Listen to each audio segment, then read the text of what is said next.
Please consult a physician. When you're hot, you're hot. When you're not, you're not. When you're on the pot, give it all you got. I did. On your con, on your not, you're not. On your con, give it all you got. It stings on a pee. It burns on a poop when I push real hard. Things don't go that well. Please consult a It physician. stings on a pee. And it burns on a poop when I push real hard. There you Things go. don't go that well. Welcome to another installment. It's number 4. Numero cuatro, if you're counting in Espanol. I'm waiting for you to comment on which episode it is, being number 4, because have you noticed that the first 3, as soon as the music stops and we say, hey, welcome to whatever, everything you've said has been like spectacularly awkward right at the very beginning. Welcome to the first of ever. Exactly. I rewound it and listened to it a couple times. It's like the first of ever. And then your one after that was something to do with, like, you backpedaled on if it's your first time, and then it came out worded really strangely as well. Well, it's like when you're having a conversation, you start to say something and it doesn't come out quite right. Then you're like, mid-sentence, you decide, I'm going to take all that back and start over again. Then you're like, wait, that doesn't work. Yeah. I knew a guy that I grew up with, kind of high school era. Yeah. He would go in real deep telling you a story. Like, yeah, I went to this one store. I walked in, I saw this person that I knew. So I walked around the corner. Oh, never mind. I mean, he would at times get like a minute and a half into the story where everyone was invested, and then just never mind. It just ends. It's like, wait, no. No, he just completely pulled the plug on it. That's funny. Oh, man. Yeah. Or if you get into a story and you're tired or something and you lose track of what you're talking about, then you just kind of trail off because, like, you're telling it, but your brain stops listening. And before you know it, you're like, oh, I'm not even talking anymore. I'm not even paying attention to myself well enough to finish it. Everyone's kind of giving you that look like, what are you talking about? This is kind of a serious derailment on that, but have you ever heard of the drug Flakka? I think so, but I don't know it offhand. I saw some documentary where somebody was talking about it. It was the kind of thing that got really big in like South Florida. At one point in time, people didn't know what it was. It was so new, it wasn't like being regulated whatsoever. And like the DEA, it wasn't even on their radar at all. Just something showed up and they're like, uh-oh, we've got a high number of people getting way out in left field here and we don't know what's going on. And apparently this stuff, you could buy it on the streets down in there for like $5. Holy crap. And it would literally make you almost go insane. Like, it was... That sounds like something everyone wants to purchase. I know. Well, they interviewed a girl that she was just kind of like a college party girl, and somebody gave it to her, and she wound up getting addicted to it for, I don't remember how long, but... All 4 years for freshman year. She got sober. She had been sober for 9 months at that point. Mm-hmm. And it messed her brain up so much that she would still start talking and then just stop in the middle of it because her brain it stopped knowing where it was in the story. Oops, breaker flipped. Yeah, exactly. That's what it did to him. That's awful. Big time. Well, it's like that crocodile stuff where it's like, What's that? did you ever see that one? Let me see if I can pull up a picture of it. But it's like this, it was this drug. I think it came from like Eastern Europe or something. It was popular for a very short period of time. Crocodile? There it is. Well, it's No, that's crocodile. No, this is what's weird about it. Oh, no. Oh, That's what it does to you. no. Like it just makes make it go away. like it just makes your skin fall off. My eyes. Oh. People, do not look it up. Do not. But like people were taking it. They were getting high and it would do that crap to you. It's like What part of that is a good choice? No way. Oh, That was some of the worst ones I'd seen. Usually it's just like they got like a sore, like part of the skin's coming off. I've never seen them that big, but yeah. Normally drug abuse like does damage to your body, but most times it's not that apparent. it's not instant gratification. Yeah, I'm hooked on it and my skin's falling off my arm, but what do you do? My foot's entirely gone, but I mean, I can't quit now. I ain't a quitter. Should I bring it back up again? We hit him. Hard pass. Hard pass, Squirrely Dan. Yeah, that's something I'm going to be totally cool with never seeing again. So you'll have to encourage people to look it up later. I will not be doing that. Be like, hey, Max, come here. Oh, it'd scar my children for life. Tell them that's what all drugs do. Yeah. Like your little story about Evan. Yeah. See that, lady? That's what drugs do to you. Oh, it's funny too, because like growing up, I always thought that that's what drugs did to you. Like you just got ate up and gross and everything else. But I've known a few people that have like either smoked pot or even some of them as much as like an occasional psychedelic drug, and you can't tell. You know what I mean? Like you see them and they seem normal. They're not like off. Yeah. Then they're like, oh yeah, last weekend I was eating mushrooms. You're like, you eat mushrooms? Oh. That basically just means they do it so frequently that their body is acclimated to it so well that you can't even tell. Yeah. That's like the functioning alcoholic. Yeah. Where, Then when they stop, then they look drunk. yeah. Oh, that didn't think that's how it worked, but okay. Oh man. Yeah. Functioning alcoholics. Well, that's not good. Yeah, that's a bad place to be. Oh. But I don't know. There's a lot of like weird drugs that go under the radar that I just never heard of, like Flocka and Smiles and all this. It's basically like the wave of synthetic stuff, and they try and get it out and flood the market with it. And then it goes illegal, and they're just like, it's time for the next one. Yeah. It's like, we still got the other one if you want to try it, but we're really going to work on the one that's not illegal. Yeah. What's that? Spice. Oh. Whatever that is. Like, I had no idea what it was, and it was on some show. Mm-hmm. And some guy's like, yeah, I'm always selling spice, and it's hard to sell it and not use it. And then, like, the K2? He did it on the show, and next thing you knew, it was like him leaning against a wall, like almost passing out. And you're like, whoa, looks like this guy's having a lot of fun. I saw a video on YouTube of that. It was like all the people's freakouts on K2. And like one of them, the guy was sitting there on his couch and he started like screaming and yelling and he ended up like jumping out his window that was closed and like just jumped right straight through it and went screaming down the road. Yeah, I've seen that kind of stuff. That Flocka stuff did the same thing where there are people that, I mean, they're in the middle of a highway with all the traffic stopped. They just strip off all their clothes and they're running and screaming from the cops, just completely out in left field. Have you seen the show Hamilton's Pharmacology, I think is what it's called. I think it's either on Hulu or Netflix. I can't remember which. And it's Hamilton, I forget his name. Alexander? No, it's not Alexander. But no, he's like a writer for Vice or whatever, and he's this little like psychedelic hippie kid that just eats a bunch of everything. And he has a show on whatever streaming service that is, and he just kind of goes through and like he spends one episode as like each drug. And it was kind of interesting. I watched a few episodes of it.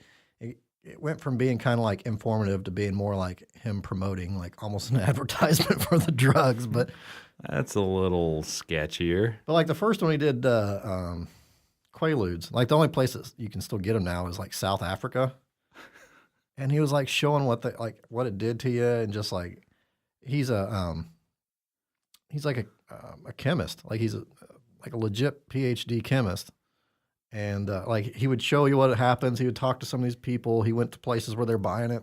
And then he would like go to a lab with his buddy and they would break down everything and how it works and what all the parts are. And It's an interesting show. I recommend watching at least an episode or two. But So he'd dive into the logistics of it that far and then say, well, time to use it. well, Yep, I'm screwed. the first like 2 episodes he didn't use anything, and then he started getting into the other ones, and he was like straight up using them. He's just like, all right, now it's time to try them. And it's like, Time to smoke beer-awana. yeah. But like the where I was getting to on this, he did an episode on PCP, which is one that is interesting because it has like that's one you always hear about where the people do it and you can't stop them, and they're like eating people or they're like cutting people's heads off or doing all kinds of just crazy stuff. Ugh.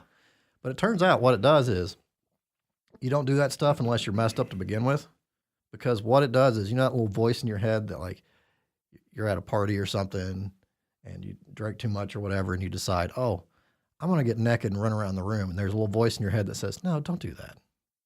Basically, that turns that voice off. Huh. So like you do all kinds of weird crap. And for most people, all they do is get naked and run around and do stuff like that. But then occasionally the people that are weird, like, who was it? Was it a guy from Wu-Tang Clan? He got real high on PCP and cut his wiener off. Oh. What? Yeah, he got high and he was on his second wife or second or third wife, and he had kids with all of them, and they were like just tearing through him on the child support. And he's like, I keep thinking with my wiener. And he was really high. He's like, I wish I didn't have this thing. And so then the little voice didn't turn it off, and he's just like, all right, well, I'm gonna get rid of it then. Oh. Wake up the next day and Mr. Happy has moved on. Oh. Oh. Changed his rap name from ODB to Stumpy. To no PP.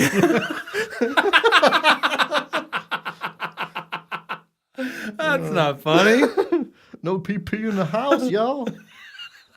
I don't think anybody's used that name yet.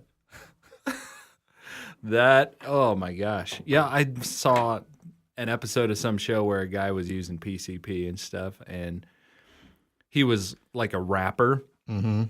And he used to be like, started like opening for Ja Rule and stuff like this. Like he was back in the early 2000s, he was starting to get like at least a little bit of a following, got on some decent tours. He started doing all this stuff, and then they showed him trying to record in the studio, and like his brain was running so slow that he couldn't get all the words to come out. Oh no. Oh no. Ow. That's who it was. Andre Johnson, Christ bearer. I can't say words like that for some reason, but Barrere.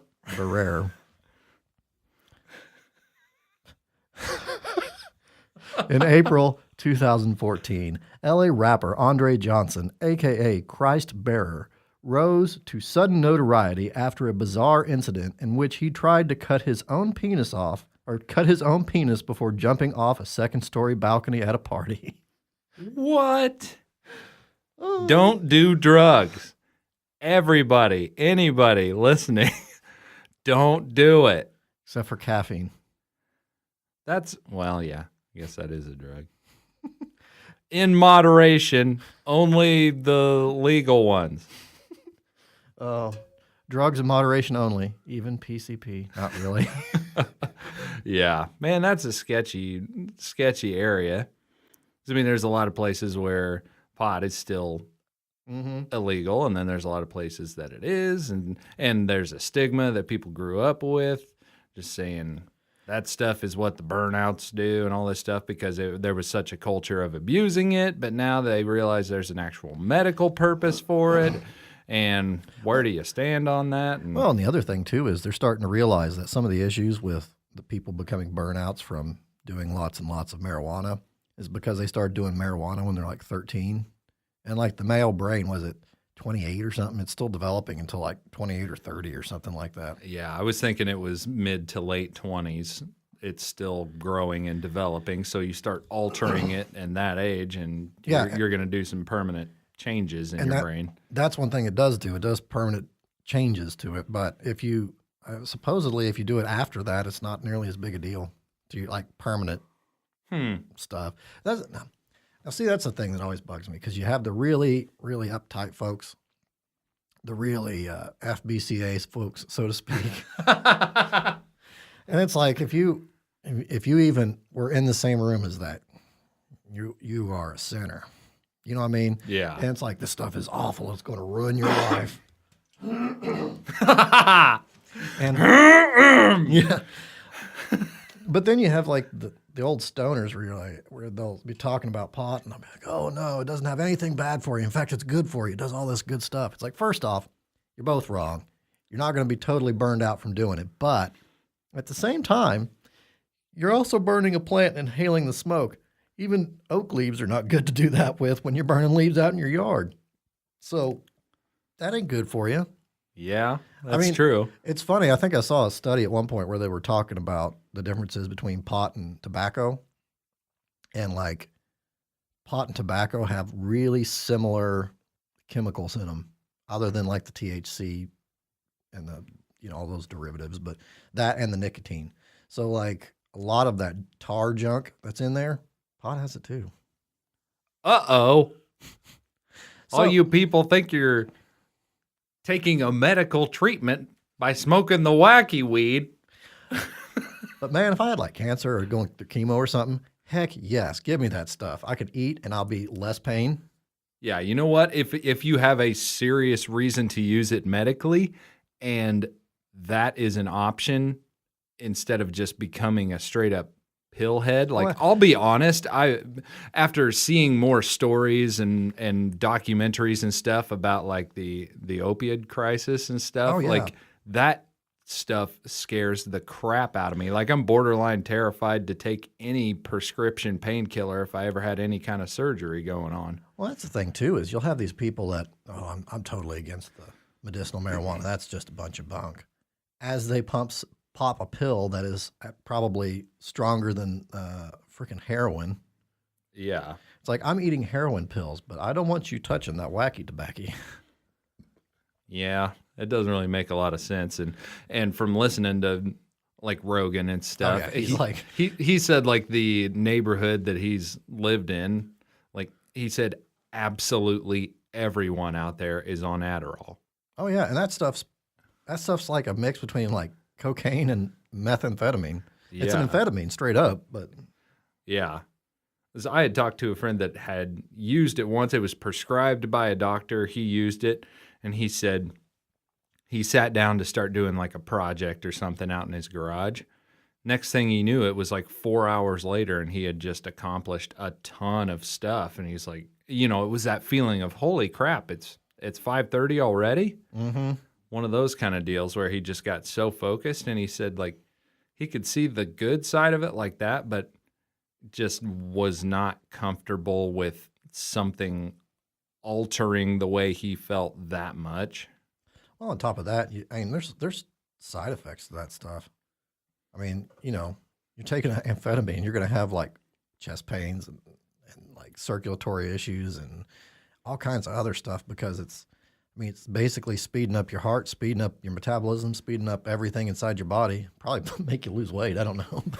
You're just putting a turbocharger. Yeah, pretty much. That's what you do. Well, that's what's crazy to me, too, is a 30-year-old person that's going through chemo, people are kind of on the fence whether they can have a pot cigarette, whether they can take the pot. The marijuana cigarettes. But then they're prescribing their 10-year-old or 8-year-old freaking meth. Yeah. It's like, well, he has a hard time in class. He would rather be doing other things. It's like, no kidding. He's a child. It's called daydreaming. Yeah. We all did it. Yeah. You know what they called ADHD when we were kids? Daydream. Well, ADD at least. They called daydreaming. ADHD is kind of a different animal. I don't really know the difference. I mean, I'm sure there'd be some, if a bunch of people listen to this, some psychologist somewhere is freaking out that I'm saying daydreaming is ADD, but you're giving them a stroke. Yeah. ADHD is like a different animal because it's like you're hyperactive. Like the kid that would get way too not hyper, but like you'd be playing a sport, he'd get way too into it and like end up punching someone or something like that. Like the kid that's just like going nuts. and they can't focus, that's ADHD. Like they lose total control of what they're doing. They just kind of go nuts. It's like they're hyperactive. They can't hold their focus, and they have a hard time controlling actions because of both of those things together.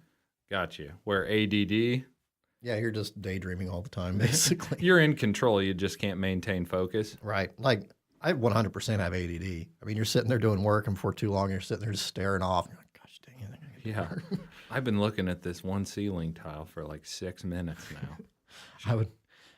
Well, I mean, think about it. When you're in school, you're sitting there. You're supposed to be listening to multiplication tables or whatever, and you're looking out the window watching planes in the sky fly past. And it's not because you have a severe disability you need meth for. It's because you'd rather be outside playing than listening to freaking times tables. Yeah.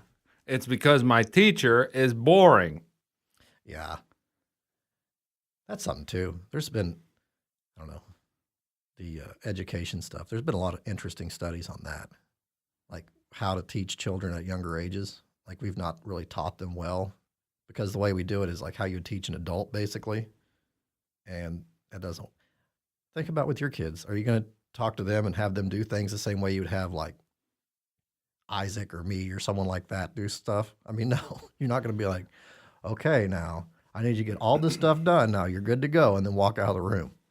That ain't going to work. Yeah, you usually have to hound them quite a bit. But also you have to somewhat talk to them like an adult because They have to learn. Yeah, we've all seen those kids that are like 6, 7 years old and their mom still talks to them with the baby voice. Right. Come on, honey. You're like, oh, ooh. Well, a guy, what's it called? Oh, there's a type of school.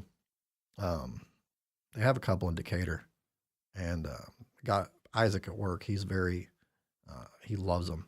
And from what I understand, I'm gonna have to ask him. I'll ask him, and when we go to break or whatever, and I'll ask him what that was. But basically, how that works is like the first up through second grade, third grade, maybe farther than that. I'm not sure. You don't like sit down and the teacher writes stuff on the board. You watch, and then you take little tests or quizzes or do the homework or whatever. Like everyone learns in a group because those first few years you don't learn quite as much that way. But the whole idea of it is you're learning how to learn. Like you're learning how to do school. Ah. So you get in a group, and so everyone sees how everyone learns. So if you're not learning well in this way, you can watch the other kids learn in the other way. Because basically, you know, you like sit in a little group, and they'll like read to you, and then they'll ask everyone questions. And it sounds like it's a pretty good deal. Like in theory, to me, it sounds perfectly like a good idea. Yeah, you know that's the kind of thing that would build social skills for kids as well. Yeah. All right. Well, now that we've covered drugs and education. I love these kind of topics, though. Oh, me too. But I specifically saved a video for you. Okay, let's see here. Yeah, get off the Wu-Tang penis guy. Why cut off my penis? Oh, no, you are bad. I'm turning this down. I can turn it up once we start going. There you go. Is it queued up? You want me to just play? What this is, post-colonoscopy flatulence, and it is phenomenal. Because these people, they're still just a little bit loopy. They have great senses of humor about what's going on. And the thing that brought me the most joy is hearing like the wives interact with them as well and how hard they laugh. Okay, here we go. Bingo. A spoon in his butt. He's holding a spoon up there.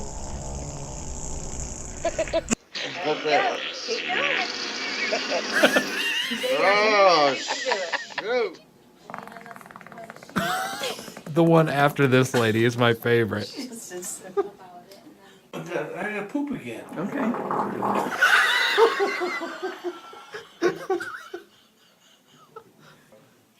Will you love me after this? Oh.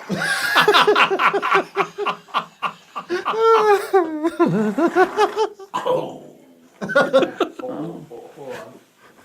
I'm scared of it. That guy's body type is very conducive to just the deep, gurgly. He's a resonator. Yeah, he's got like the ogre farts. It's phenomenal.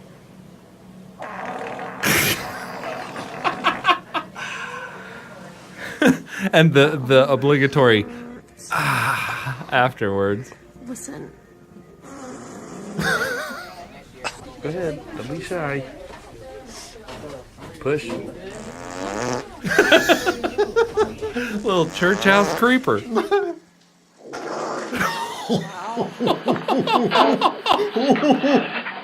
This guy. Stomach hurts.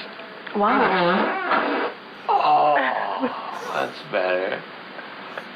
Hey, baby. Shut up. You're so fat. Oh, excuse me. Oh, how's me?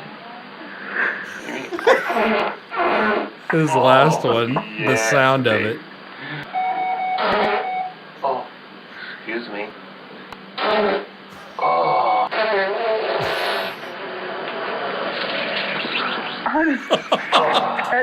Here's that gurgle. He stuck oil on that one. And his wife just said, "Oh, that one didn't sound so good."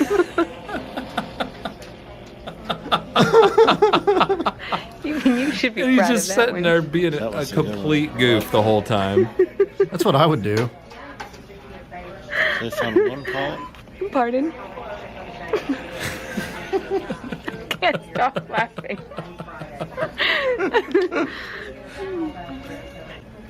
All right, the last guy is the guy I was telling you about. He's obviously having a good time, Man, that's but somebody brought him in so good. like a mask Trumpet. and a hat and a trumpet. I'm gonna play some songs for you.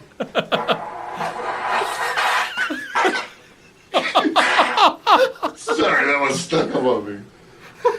I wasn't ready for my performance. Just get warmed up here. Excuse me. That was not part of the song.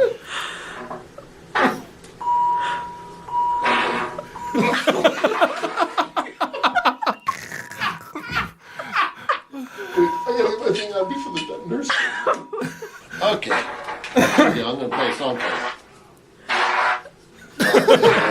It keeps sneaking up on me. The trumpet makes it nice and echoey. Yeah, it gets that like. Wah, wah, wah, wah.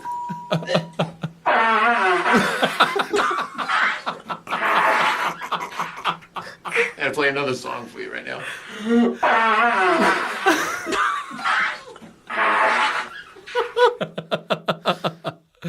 That's the end of it.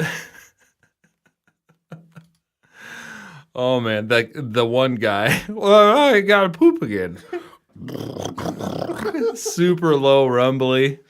Oh, awesome. That is a rough one. Yeah, that's bad. That was real bad. Oh, but whoever had the idea to bring a trumpet in there, I'm just gonna fart through a trumpet. Trumpet time. That's awesome. Yeah, it's phenomenal. Oh, that's fantastic. See, now look, your audio waveforms are still showing up, but now nothing on this little bar. Yeah, I think at the break I'm gonna like kind of mess with it. Oh man, look, those waveforms are getting bigger down here too. I wonder. Oh well, can't worry about it now. I'll have to go back. Oh, well. Hey, there you are. Bam goes. Oh no, it started to. This thing's having a nervous breakdown, I think. Yeah, I think so too. Oh, man. We hadn't heard that one yet tonight. There you go. Our computers lost their values. CPU has gone insane. Pretty much. Oh man. We have good music now if we need to stop and fix something. Yeah. Please stand by.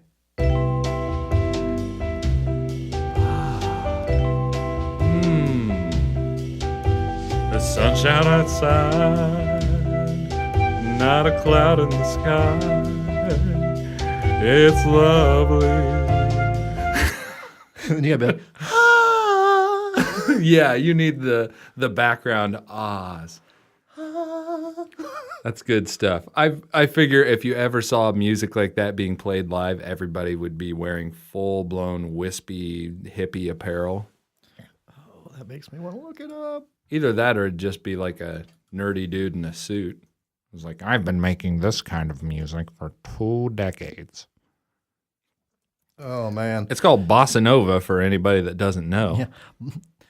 Which is most people that are not 80 years or above now. Yeah, this is a little bossa nova coming at you. It's gonna be a smooth morning, sunny and 75. We're expecting a chance of showers tonight about 1 a.m. Showers. What do bossa nova musicians look like? That. What is that? That looks like a dude from that movie 300, only like a less straight version of it. This is What is that puppet? fantastic. A video unavailable has haunted too many children's dreams. It's been removed. That's awesome. Yeah, that stuff started in Brazil, if I remember right. Bossa Nova did? When everyone was going to Rio for vacation. Let's go to Rio. Yeah. Ariga-dee-doo. Who sings that? Bugs Bunny. Bugs Bunny. What do they do when there ain't no stars in Rio? A-ragga-dagga-dagga. What do they do when there ain't no starry sky? No starry sky. I love that show. You know what? There's obviously, this goes without saying, there's so many things on that show that would never pass Oh, nowadays.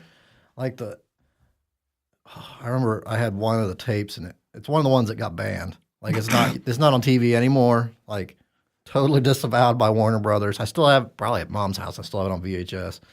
But it was one where like Bugs Bunny went to Africa and like all the black people were dancing around. And it was just hyper racist.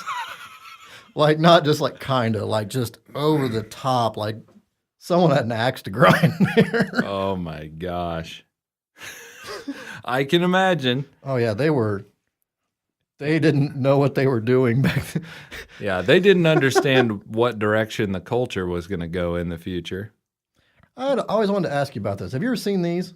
Oh, the Ebo? Mm-hmm. I've got one somewhere. Are they cool? Yes and no. The main thing that they're good for is doing like one string at a time. That's kind of the main limitation with it, but he's strumming. That's no Ebo. Give me Ebo. Oh, there he goes. Right here? When he's holding the black thing up to the pickups. There we go. That's kind of super cool sound. Yeah, it basically vibrates the string without actually touching it. So you kind of get that. It'll swell up because it vibrates more as it sits underneath the device. So you take the actual plucking and percussive aspect of strumming the guitar Have you ever seen out this? of it entirely. What is that? Well, not this guy. I don't know about this guy specifically. Well, hopefully. You know what? We'll go to one that I know can do it. There you go. Jimmy Page, what's he playing? Oh, a violin bow on the solo? Mm-hmm. Have you ever seen that? I've seen Charlie Daniels do it. Charlie Daniels knows what he's doing with a fiddle. Here we go. Hopefully we don't get...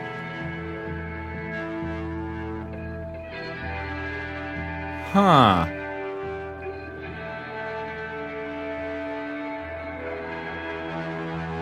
Don't sue us, Led Zeppelin. We love you guys. Well, it sounds kind of neat, but it's more a gimmick than Oh, I'm anything else. I went to a show and I saw him play a guitar with a violin bow. Yeah. Like, Well, it's like Hendrix. He got bored and would like play with his teeth and stuff, which is... Yeah. not super impressive, but I mean, it's something different. It got people talking about it. Right. I think that's the main reason to do something like that is you're just like, I'm bored. What can I do? It's like, I'll play with my teeth, see what people say. And you do it, and people are like, oh my gosh, you play with his teeth. And you're like, yeah, it worked. Oh my gosh, he did something a little bit different. Whoa! Or he used to put it behind his head and just play his solos. You know what's great about seeing like local bands and stuff like this is when they think they have like their little moves that they can do, their show off moves. And I saw a band one time where the drummer had his show off move.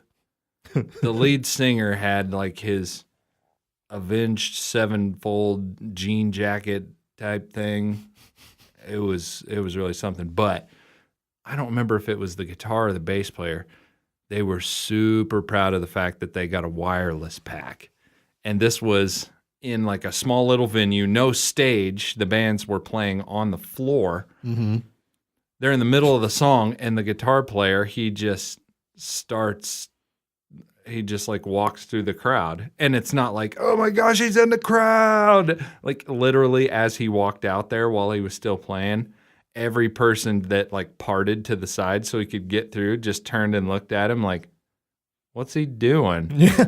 Why is he wandering around? Yeah, but he just thought he was being super cool. Yeah. And then the drummer, Itinerary. he was playing, and then like his signature thing was he'd stand up while he's playing. Mm-hmm. He'd just keep doing the exact same beat. Only he was standing up. You're like, Oh, wow. did you see him? He stood up. He played it with his teeth. And like you could see it on their face. Like they were looking around at the audience to see who was impressed. Yeah. And nobody was. No one is impressed. Yes. Oh. Apologies. But hey, that was back in the day. We all did dumb stuff when we were in I feel bands. like you get some of those guys get a pass on that stuff because you got to learn like what to do and what not to do. Yeah. And like you got to do some dumb things before you learn how to not do dumb things. Correct. That's why I played in a ska band. Why don't you still? Because it was one of the dumb things. You should start a ska band again. I don't know about that. It was a lot of fun. Did I ever tell you about the kid at I went to a church camp once and was talking to this kid about guitar. It was back when I thought I was actually getting better at it, which I don't think I ever really got that much better at it. But anyway, we were talking about it, and I think I brought up your brother because that was when he just like sat down and like over no time flat just basically learned how to shred like crazy. It was just like, oh, Tom just started learning guitar. And it was like 3 weeks later, oh, Tom's shredding like Cradle of Filth now. It's like, how? He just listened to a lot of Mortification and did what they did. Yeah. And we were talking to this guy. And I was like, yeah, I got a friend who's really good at it too. And he's like, oh, yeah. And I was like, yeah, he plays a lot of like death metal and stuff. He's like, well, I've been playing some ska and stuff lately. I'm like, oh, yeah? He's like, yeah. He's like, I played some death metal, but that stuff's way too easy. That's why I'm going with the ska now. And I'm like, what?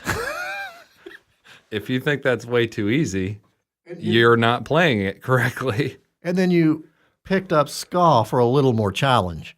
Yeah. So it's like one bar chord slid to 3 or 4 different places for the entire song.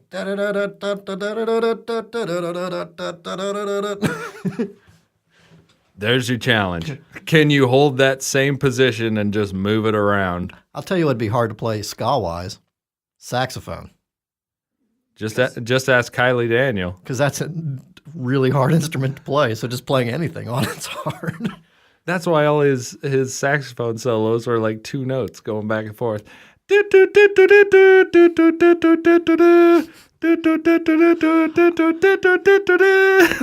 I was like, you know what? Sounds good to me because I know I couldn't come even close to doing any better. Saxophone was so confusing to me. Yeah. Well, it's funny because, I've seen, I forget who, I don't know, you see people that'll talk about just how easy an instrument is comparatively to other things. Because, like, guitars take a while to master, but comparatively, they're pretty easy to start. Yeah. And then, like drums. Drums are hard to start, but then once you get, they're easier to get better at because, like, once you figure out how to move all 4 appendages in different motions at the same time, then you kind of, from that point on, you're like, good. And then you start getting better. Yeah.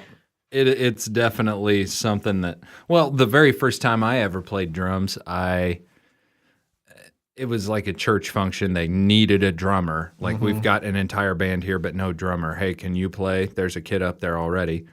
And literally the only thing I could do was the kick and the snare. Just boom, chick, boom, chick, boom, chick. So I did that and was like, you know what? I actually stayed on the beat. That's something. Like that was a starting point for me, and I felt pretty good. And then afterwards, I had a friend walk up to me and said, boy, you really dug into the kick and snare, didn't you? You got to start somewhere. Yep. And I was like, oh no. I'm self-conscious now. I don't want to play any music ever. My ego. I thought I did well, but I did badly. But yeah, considering I had no training whatsoever, I had never like practiced on drums at all. They basically just said, hey, sit down and do it. And I did. It was decent for that. Right. But also it was, by anyone who's ever played drums, it was not impressive by their standards, but it was impressive for someone who had literally never done it. See, that always drives me nuts when you have someone that's good and then someone that starts, they've been playing for a month or two and they're like, yeah, look what I can do. And they're like, yeah, it's not really that good. It's like, they started a month ago, a-hole. Yeah. It's the same thing like we talked about last time at the gym, where people are in there bench pressing 350 pounds and they look in there and see some guy that's got a 10 on each side struggling to get it up. When you look at that, you just say, you know what? This guy knows he's not strong at bench and he's trying to get better. So good for him. That's what I see. But then other people are like, look at this man. He thinks he's a man, but he cannot even lift 90 pounds. Why don't you just do the bar, just the bar? Yeah. I don't like egos. Well, that's the thing. Like, that's like someone going over to like a little kid when they're trying to learn something. And it's like, oh, I'm an adult and I can do this way better than you. Yeah. Give it to me. You're doing it wrong. They're 8 years old. I know. You're comparing yourself to an 8-year-old. That makes you look like a toolbox. Boy, you're really good at that, when compared to an 8-year-old. Yeah. That's what you should do if you ever see someone that's like, since you're better at drums, if you ever see someone that does that to a drummer, then be like, give that here, and then just do the exact same thing to them. Just totally show them out. Yeah. I've seen that before when people are like trying to throw their weight around. Where it's those people who they see like a kid talking about like, oh yeah, I learned to play drums and do all this stuff, and you just see them like almost squirming out of their seat waiting for this kid to stop talking so they can just talk about themselves. Let me tell you all about my drum, and I like to do this, I like to do that, me. Yeah, exactly. You could do it too. Yeah. Here, let me show you how good I am. You know who's really good at drums? Me. Yeah. Guess what? You're gonna lose friends with that kind of personality. You know who my favorite drummer of all time is? Myself. Oh.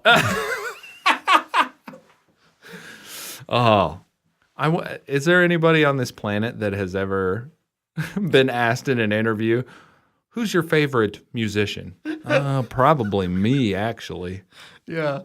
I'm sure. I guarantee you there's, I bet I could search YouTube and find one in like 5 minutes.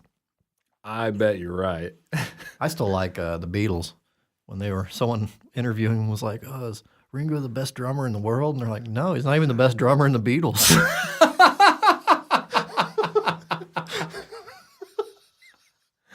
Yep. Ouch. The burn stings. Yes, indeed it does. I don't know. You're a drummer, so you can probably weigh in more on it than I can, but I don't know if he was a good drummer or not, but like he had lots of fun. You can kind of tell us. We were talking about this the other day when we were talking about country, how like the new country, you can't tell anyone from anyone else. But then like the old stuff, you may not like it, but you can tell who's Johnny Cash and who's Dolly Parton. Oh yeah. And I think it's kind of the same with Ringo. Like he may or may not have been good. I mean, I'm not a good judge of that. But even when he played, you could kind of feel his happiness through his drums. Like he was just a happy dude. Yeah, he didn't do anything super complicated, but he stayed perfect time.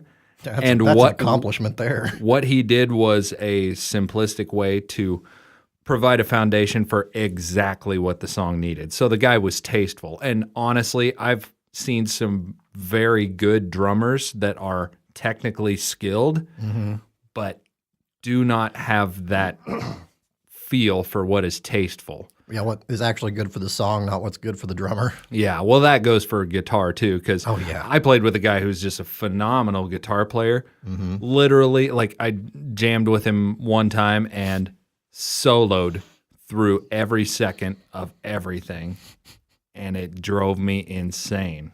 Like, don't get me wrong, I love myself a good solo. They're fantastic. Listen to some Dragon Force, listen to those guys. But after a while, it gets old. Yeah, imagine you bought an album that is 50 minutes straight of solo front to back, and even when the singer starts singing, you don't care, just solo through the back. Yeah. It's like, I can't play anything but solo. Yeah. Just call me Han Solo. It's like, it always reminds me of School of Rock when Jack Black gets kicked out of the band for playing like a 20-minute guitar solo. And he's like, it was awesome. They're like, no, it's like every song. I loved that movie. It was a definite feel-good film. Did you at the know end. that Jack Black was a musician before he was an actor? No, I didn't know that for sure, but I find that very believable because he seems to definitely have a background in music. Well, Tenacious D outdates his acting career by like 6 years. Really? Yeah. Huh. So him and Kyle Glass were playing, him and KG, they were playing music before he even was in Waterworld. Huh. So like 90s is when they started, I think 90, something like that. They didn't have an album out though until after he got popular. Or they had one album and it was like small and they had like redid it when he got famous, and then they started putting it out and kind of riding his fame. Interesting. I So- did not know that. Yeah, so they were a band before. I always thought they kind of got together during, because you didn't hear anything. Like you knew Jack Black, then you started seeing more of Jack Black, and then you saw the CD, and you're like, oh, started a band. He's good. It's like, actually, he was good, and someone just cast it. Or he went out for like every bit role he could possibly get in because he wanted to be an actor. So he went out for everything. So he had all kinds of these weird, like, dink roles. Like, if you ever get the chance to watch Waterworld, which is not a great movie, it's a fun movie, but it is an awful movie. I've never seen it. Kevin Costner. Yeah, I'm familiar with what it is, but I've never seen it. Didn't they sink a ton of money into filming that? It was all And his money too. Like, I forget how many millions. It was a ton, and it didn't even come close to breaking even. Wah, wah. But yeah, Jack Black was in that. And when you know that, because he's the guy. If you ever watch it, he's the guy flying the airplane when Kevin Costner shoots a harpoon into it. So if you watch it, you'll see that part, and you'll be like, "Oh, Daniel said this was Jack Black," and you'll see him, and you'll be like, "That's totally Jack Black." He's got a very recognizable face. You wouldn't, but he's got like goggles and a hat on, so you wouldn't recognize him otherwise. But then when you see him look back, and he's kind of got the "oh no" look. Oh. I do love Jack Black. I loved him even more when I had little kids and saw his episode of Yo Gabba Gabba. It's like, this dude has got kids. He gets it. Well, and it's funny too, because like when he did Kung Fu Panda, like I guess I forget how that worked. Like they got a bunch of people together and they weren't sure how it was going to do, and then he just kind of went nuts when he was doing the stuff, like Robin Williams style, and like he just kind of made the movie. And when they made the rest of them, they're just like, yeah, we'll just kind of let Jack do what he needs to do. It's like, here's kind of a script. Just kind of go with it. There you go. Don't they get a lot of creative liberties with like the Will Ferrell style movies? Who's that guy that directs a bunch Oh, I of them? forget. Adam something? Something like that, yeah. But yeah, they well, and I think if you've got someone like that that's really good with coming up with the random stuff, just let them go. Yeah, sometimes what you get spur of the moment just out of the raw creativity of their mind is going to be funnier than anything you could write on a script. Right. Like Will Ferrell, just his random stuff for some like everything that man does is funny for some reason. I can't tell why. But like Yeah. like you're gonna go on Conan dressed as like the leprechaun. Or just did you see the one where he got, I forget what award it was. It was some comedy award. And he dropped it. It was fairly recent. It was like last year or something. No, I don't think I saw that. He drops it on stage and it shatters. And he's just like by the end of it, you realized it was on purpose, but at first you're like, did he just do that? That's totally something he would do, Oh, though. yeah. We need to watch the new Sherlock Holmes. I have it. You have it? Mm-hmm. Have you purchased it digitally? I did. They ran a sale. And it was like $20, and you got that, Talladega Nights, Step Brothers, and something else. Like 4 movies, and it was like $20. I was like, I'll take it. Why not? Maybe it was like 25 because I think I got the 4K ones. Something like that. But Whoa. You got to have a 4K TV for that, so it does me no good. sad panda. Oh, I got the old tube TV that's built into a cabinet Yeah. and has like kind of carpety looking stuff over the speakers. Yeah. You remember all those? Oh, and what's then when they quit working and people got a newer TV, it was still in the tube TV days, but a newer one that was like all black plastic housed. You just put it on top? Just put it on top. Because you already had the furniture. Yeah, you take like some kind of throw that you put over like a piece of furniture or something. You just cover up the screen and voila, new TV on top. I did that clear up into like the mid 2000s, I think. That's funny. Yeah, my grandma had a old cabinet TV from like the 50s or something, like the old ones where the screens were almost round. Yep. My dad always wanted to take that TV out, keep the cabinet, and then put a piece of glass in and make it a fish tank. Yeah, And I was like, that's a great idea. that would be cool. If I ever find one cheap, I'm going to put it in here. Fish tank, old tube TV. That would add Add some character. a real vibe to this room. Yeah, I think we're going to need to do that for in here. Like once I get everything cleaned up, it's kind of a dump right now, but You know what would be good decor for this room? Just dip our butt cheeks in paint and press it against the white wall. there you go. What if you toot in the middle? There you go. A splatter mark. Yeah. I painted that one with the air gun. I know you only used one color of paint, but why is it 2 there? Because we're committed to our projects. Oh, the baby volcano. There's the anus, Oh, God. where the poisons of the body are They're excreted. excreted. Oh, gosh. Or this. Oh, I was telling Max about this. No. not Oh, this wait, one. no, not this one. This one. I was telling him about the what are those one. Your internet's acting a little bonky tonight. Yeah, I think it's the Wi-Fi down here. It's kind of, Need to get you another mesh thing and yeah. Well, I got a 100-foot cable. I'm going to run it from the router here. To Jurassic Park. Oh. Jurassic Park.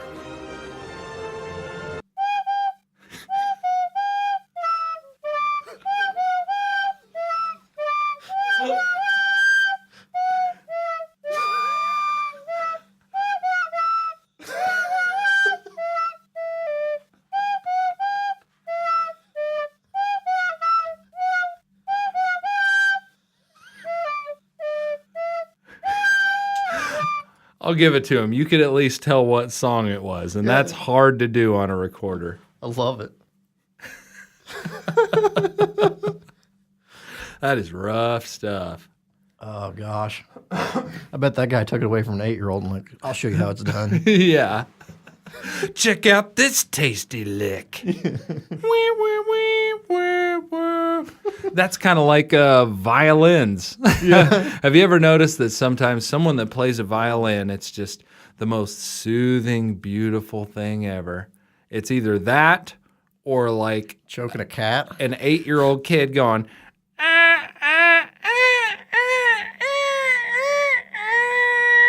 Have you ever played a violin? no. It is awful. You know how like Difficult? well, it's difficult. Just it's kind of like a trumpet or something like that, where it's hard to get the noise to come out like you want because it's all about how you generate the noise. Oh. But like how it feels awful when you play it. Have you ever like scratched your fingers across a chalkboard? Yes. Feels like that the entire time you play one. On your fingers that you're Yeah. using on the strings? Because that's all it is. It's just they put the chalk on there to increase the like drag on it, the resistance, and you play it like a guitar up here to get the fret the strings, and then you just drag a bow across it and make it scratch. It just scratches and vibrates your fingers. Chalkboard style. It's, I guess you get over it, but what was it? I think Nick's little sister had one. She tried to play it for like a month or something. I don't remember. It wasn't very long, and they had it there. And that was when I was playing music. So I was like, I want to try it. I'm gonna try it. See what kind of tasty licks I can pluck out of this thing. And you start playing. You're just like, the entire time it's just like scratch. And you're just like, oh. You get those just like the shakes. Oof. That is Cold shiver where just like you hit it and you're just like, oh. That's rough. I totally forgot Nick had a little sister. Mm-hmm. That's one. You ever have those moments where you just realize I completely forgot about a member of their family? Like, I forgot a human being existed. yeah, Well, to be fair, you didn't really hang out with the family. yeah. I never hung out with them, and also I haven't really seen Nick or his sister in like A while. 20 years, 25 years. I will say this. His little brother's doing stand-up now. I'd kind of like to see it. Really? Yeah. Where? He does like open mic nights and stuff. Where? I think he lives in Bloomington. Huh. I'd like to go see him, see if he's funny. He used to come into the gym fairly often. Yeah, he may be back here. I don't know. It's been 3 or 4 years since I've talked to him. Yeah, I think he got ticked off and stopped coming in there, but Yeah. it was one of those where he was trying to be a personal trainer for people, but the guys that own the gym are also personal personal trainers. trainers. So he was basically without any sort of permission or access to do it, taking business away from them, which is no bueno. Yeah. I love it when people try to become personal trainers when they're not like trained. Like, oh man, I lost some weight. I spent 2 years doing like all these exercises. I'm going to be a personal trainer. It's like, but you're not though. Yeah. You don't understand any. I mean, I don't know about him. I mean, I always liked Casey. He was a nice kid, but like in general, I mean, I've seen some people like they'll put like a podcast up or YouTube videos like this is how we work out. Like the people who record themselves with the like the beach body stuff sometimes. Like don't get me wrong. I mean, if it's helping someone, go for it. But some of them, it's like, oh, I'm gonna be your coach. It's like, so let's turn on a video to watch the coach. Yeah. I'm surprised that Beachbody lets them do that stuff though. Like live stream their workouts with the Beachbody video in the background.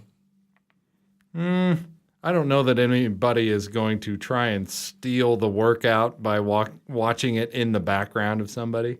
You never know. Like people are pretty nuts about stuff like that anymore. Not people doing it, but the people who own it.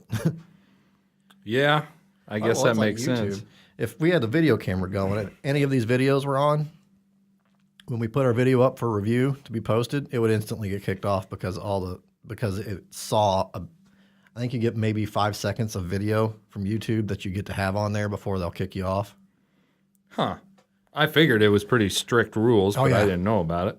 And if you do it more than a couple times, they'll like ban your channel for like 60 days. And if you do it again, they'll like just completely delete your channel.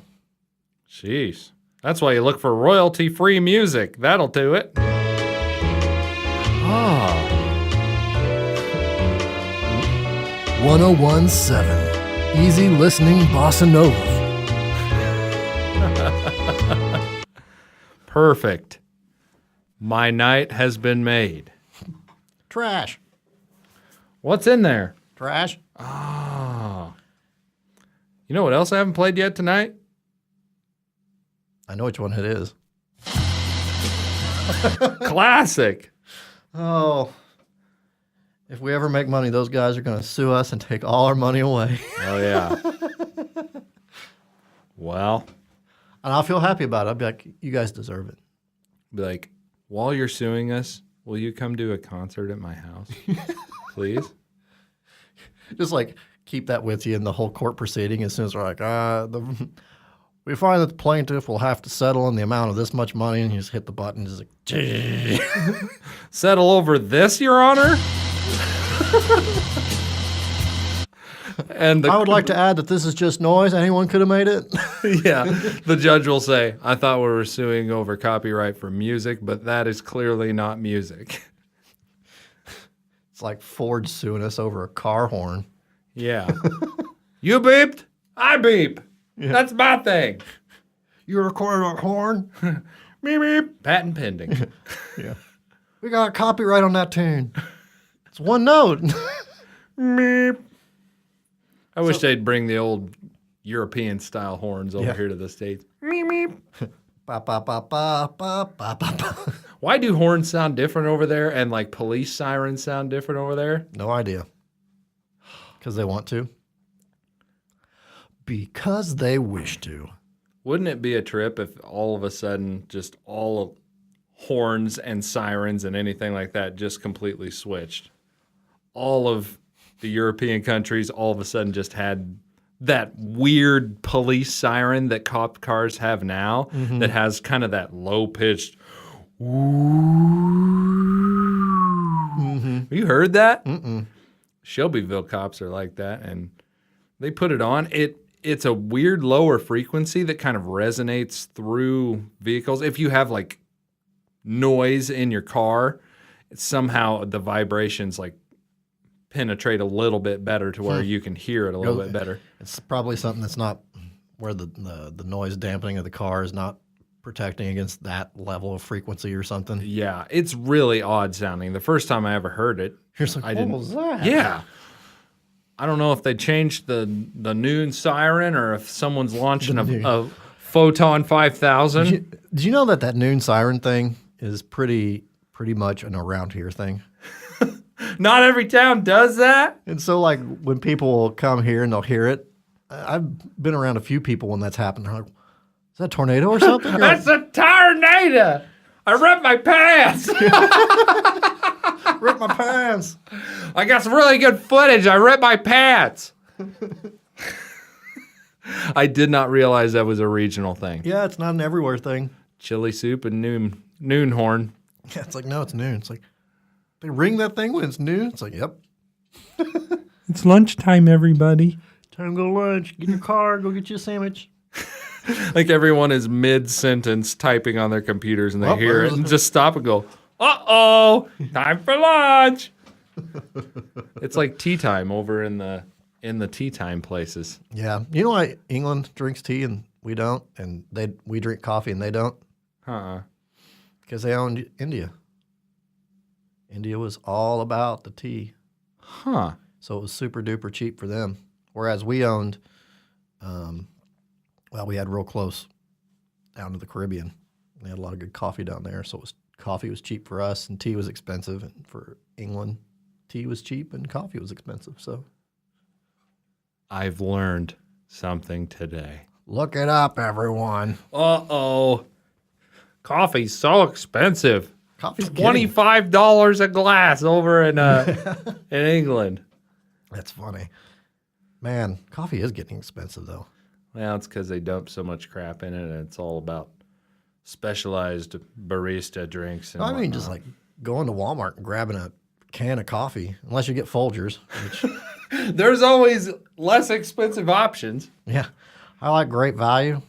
Tastes like the dust left in the box of screws. Yeah, there is a definite difference. Like, I get just the Starbucks stuff, like a dark roast. And some people say, oh, if you want true coffee taste, you got to get a medium roast. Yeah. And I don't know. I understand, but I kind of like to get, like, kicked in the chin with bitterness. Like, Starbucks is growing on me. I used to not like it at all. And it's not so much that it was strong. It was just, they definitely, so, I don't know. They over roast their beans, basically, I feel like. Yeah, I've heard that as well from So it's like- people who've worked at local coffee shops. They say they basically call it charcoal. Yeah. They roast the ever-loving feces out of it. Yeah, and then you get like a good cup from somewhere that actually roasts it right. And you're like, oh. I see. It's kind of like if you get a cup of coffee made, like you get really good grounds, and then you make it in like one of the better ways of making it, like a French press or something like that. Then you have that cup of coffee, and it's super duper strong, but it doesn't have that like roll your tongue up bitterness. Mm-hmm. Like it's got a little bitterness, but it's just you got a lot of that good coffee flavor. And then you take a drink of that, and you're like, this is what it is supposed to taste like. Then you get someone that puts some Folgers through an old bun. You take a big old swig and you're like, wow, this tastes like ashtray.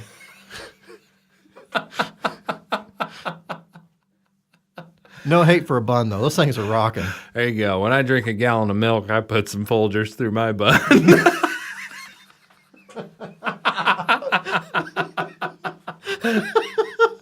It's like tar. That's some terminology I feel like it's going to stick around for me. Yeah, that one's good. See, I made that one up inadvertently. Awkward ways to say things. Oh, and I loved it. Meat computer. Meat computer. Yes. My description for a brain. It's your meat computer. Fell off his skateboard, hit his head on the curb, and scrambled his meat computer. What was the raisin hot dog raisins? What was it? Hot dog raisin. Raisin hot dogs at the Yeah. gas station. That's what hot it was. dogs? It was the raisin hot dogs. Talking about the ones that are left on those little heated rollers for like a week at a time until they look like a wrinkled up finger of someone who's been in the bathtub for 5 hours. As a grape is to a raisin, this is to a hot dog. Yes. Looks like an old person's finger. Yeah. Or something else. I don't know. Slow on the draw there. Oops, I got there eventually. Old Papaw, he's slow tonight. Yep. It's true. Moving in slow motion. Did that workout yesterday and I just about. The thing is, it's a class. I did about an hour beforehand and then did the class. And the guy that teaches this one he's a military dude. So basically there is no excuse to not go heavy on everything. Be like, okay, this motion, you think you can do it with 25 pounds? And I do. He's like, you're not going to gain anything on that. And he's like, if you just do that over and over with 25 pounds, you're going to not really make any progress. You're just going to kind of get a little bit winded. You won't even be sore. No progress in the long run. He talked me into doing it with 50 pounds. Did I just hear?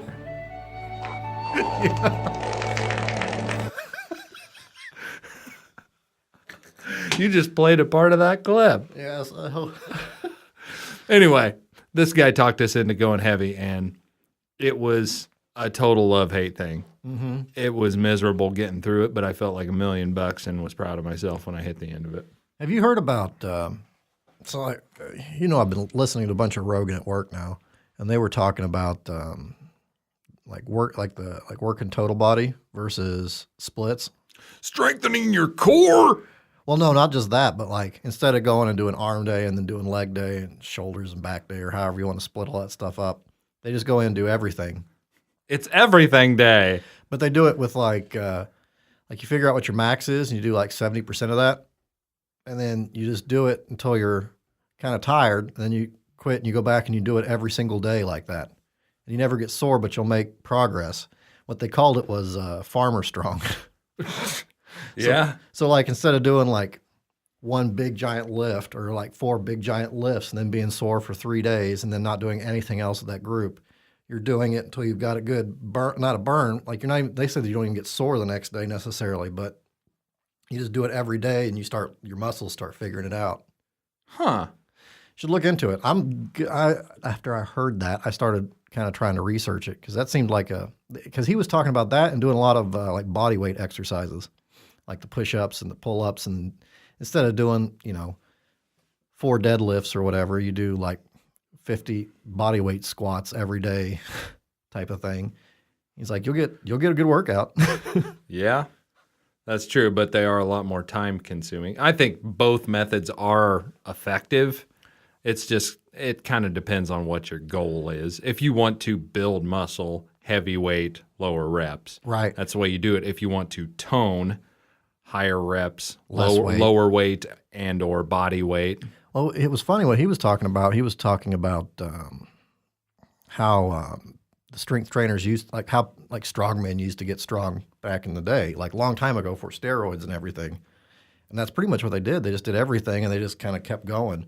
And it was like the split stuff didn't really start until people started using roids because it works really, really well with steroids because you don't get as sore and you get a lot more stuff done when you're actually doing one of those. So you just blow everything out in one day, or you blow out like your arms in one day and then go to the next thing the next day. And I guess that's where it started out as. So like all the bodybuilders that were building that up, most of them were using steroids anyway that were letting that stuff off. So I don't know. It's interesting. I haven't researched it yet, so I don't know if it's true or not, or if this guy was just talking out his patoot. You want to be farmer strong? Well, you think about it. If you're picking up a bag of, like, when you're picking up seed or something like that, you're going to get stronger. Yep. That's why we get it in big bulk containers and use a conveyor belt system. Fork truck and everything else. Yep. So we're good and strong. Yeah. Fork truck strong. Yeah. Fork truck strong. That's me. Yoda strong. Toyota. That's why I got my big old heavy weight on the backside. Yeah. My shyster. Did I ever tell you that? That Heister brand forklifts, every time I see one at the local welding shop, I want to take a Sharpie and write an S in front of it. Oh, yeah. It was real hard not to, when we got one at work, real hard not to stop at Ace and get one of those stick-on letters that was just an S and just walk over and stick it on. It's like, because they'd never take it off. Yeah, you're right. And it just say shyster from that day forward. Yes. But, yeah. It would have been a good joke. So if you were picking up, how big are like a single bag? How much do those things weigh? Probably about 60 pounds. A lot of it depends on the overall kernel size. Oh, kernel size. Yeah. How big's your kernel, dude? No, but think about it. If you were lifting those and putting those in that way, like you're doing that every day during planting season, you'd probably get jacked. Yeah. Of course, you'd be wasting a whole lot of time, but Yeah, that's true. But with the amount of ground you have to cover, anytime I've used bags, we usually use the big bulk boxes to make it through the majority of everything. and you use bags to clean it up. Yeah, we finish everything up with the bags. And whenever we do that, Skip arm day. it's never like, hey, dump in 4 or 5 or 6 bags. It's always more like, okay, we're going to need 35 to do this. So just 60 pounds up shoulder height, dumping it in 30 times in a row. Mm-hmm. Not to mention the place you dump it in is up a staircase. Oh, and the other thing about this guy too is he's a UFC guy, so I would imagine that's probably a different training anyway. Because when you think about it, if you have a guy that's like a bricklayer, he'll be big, but then you have one of those guys that's all roided out and he's way bigger. Mm-hmm. But you put those two guys against each other in a fight, bricklayer man's going to lay that one out no time flat because he's got more real muscle. Like it's not that like fluffy, look at this, it's all pretty. It's like I kind of look like a blob, but technically it's all muscle. Yeah. He works out more than his glamour muscles. Yeah. And he does it with everyday activity. I don't know. That's the other thing too is some of these guys that he gets on there that talk about that kind of stuff are very specific in what their workout is. It's like they have a goal, and it's not the goal the rest of us have. What is the goal? Choke people out, punch people in the head. Oh yeah. I wanna get real strong by hitting some dude right in the noodle. Yeah. Bumping him real good. Yeah, pretty much. I don't know. I need to start working out more. Do it. Ain't nothing to it but to do it, brother. Oh yeah. Oh, just like the cream rises to the top. The madness. He keeps pulling them out. Yeah, and just like keeps throwing them. Where's he getting all these little coffee creamers, these single servings? It's like a different universe. Yeah, and they're trying to like Shake hands. the handshake. Oh God! It's like they're struggling, like there's different polarities fighting against each other from their hands. But When Hulkamania meets the madness.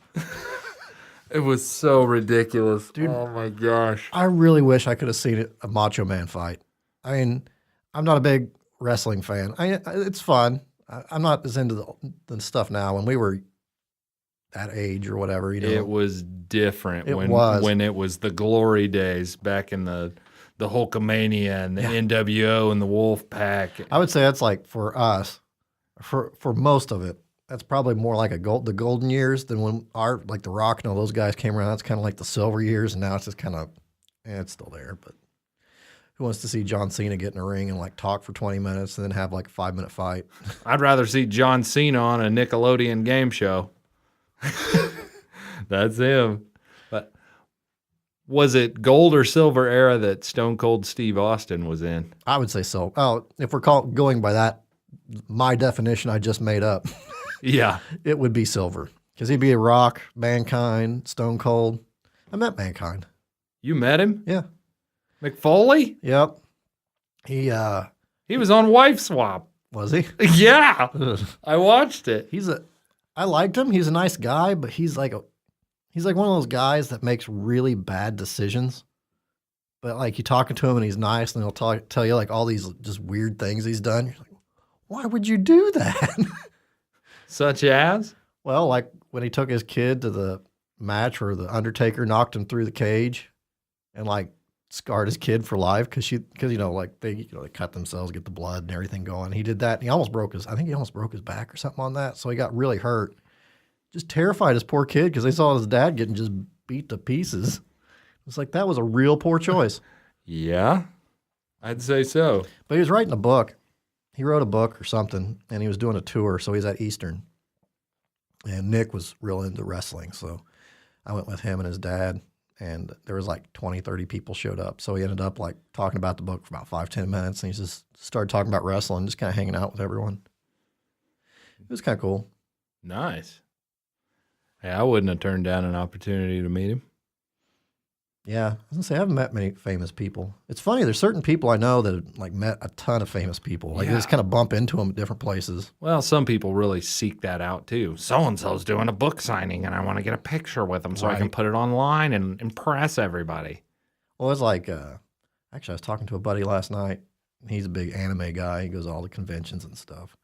And do you remember Trigun? Did you ever watch that show? I never watched it, but I knew what it was. The guy that did the voice of him. He was also the Green Ranger, I think, in Power Rangers. The Green Ranger wasn't the green one also the white one? Maybe, yeah. That Tommy dude that turned into a UFC fighter? Maybe. Let me see. It was, Did you your recent searches? I saw John Schlitt. I think it. That's a guy from Patra. See? Oh yeah, I did search him. John Schlitcht. That guy. Who's that guy? Johnny Young Bosch? Mm-hmm. Not Johnny Old Bosch? Well, it's funny because like him and his sister, or this kid and his sister, they're really into the anime stuff, and that was like one of their favorite guys because he does the lead character on a ton of shows, and he went to do the signing, and his sister couldn't go. She had something for high school, like I forget, it was something like a test she had to study for or something that she couldn't get there, and so he went and was getting something signed. He was talking to him, and he was like, "Yeah, my sister really wanted to come." He's like, but she couldn't make it because, something for school. And he's like, oh, that sucks. And he's like, hey. And my buddy was like, hey, if I called her, would you talk to her? And he's like, oh, yeah. So he like called his sister on the phone, was like, hey, there's someone here who wants to talk to you. She handed him the phone. He had like a 5-minute conversation with her. Nice. I like it when people are real people. Mm-hmm. It's like, would you talk to my sister? Okay. Hand me the phone. I think in order to be someone that does that kind of stuff, you have to be extraordinarily good at reading people. Mm-hmm. Where if it's like, hey, my sister really wanted to come, you want to talk to her just because I want to do something nice for her. Hey, I like doing something nice. Sure, I'd love to do that. Whereas, hey, Lyle Producto, right? If I give you this bag, can you give it to him? Yeah. And you're like, Negative. no. Yeah. Well, I think like if a normal person walked up and they're easy to talk to or whatever, and they're like, yeah, man, my cousin was going to come, but he didn't make it. And they're like, would you talk to him on the phone? I'd be like, yeah, give it here. Just keep signing stuff. Yeah. Hey, yeah. You wind up talking for like an hour and a half. So what kind of bands you into? There you go. Well, hey, you want to take a break? Break time. Okay, that's a yes, I guess. Okay. Here you go. You ready? Yeah. After these messages, we'll be right back. Boom, boom.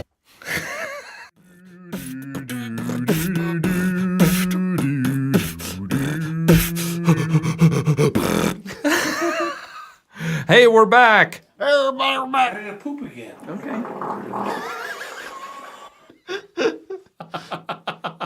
Man, I don't give a toot. Man, I don't give a toot. Like this guy. Will you love me after this?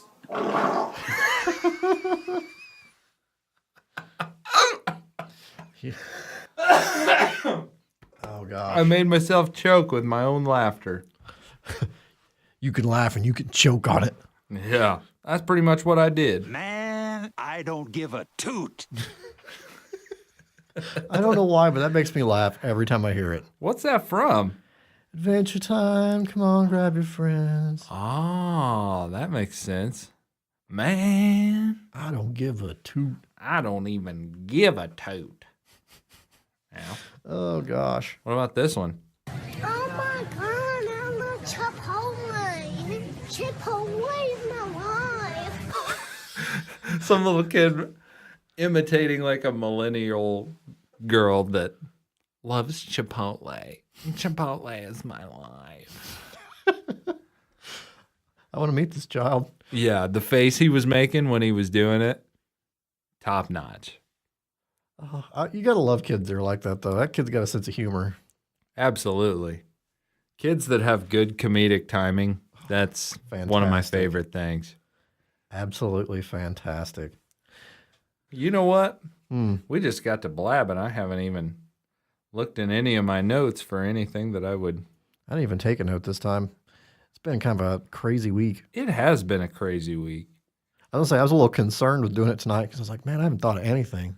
It's like we're gonna be flying blind like episode 1. Yeah, even more blind than usual. Yeah, it's been a super hectic week for me too. So I feel like my brain's just kind of scrambled a little bit from going so many different directions.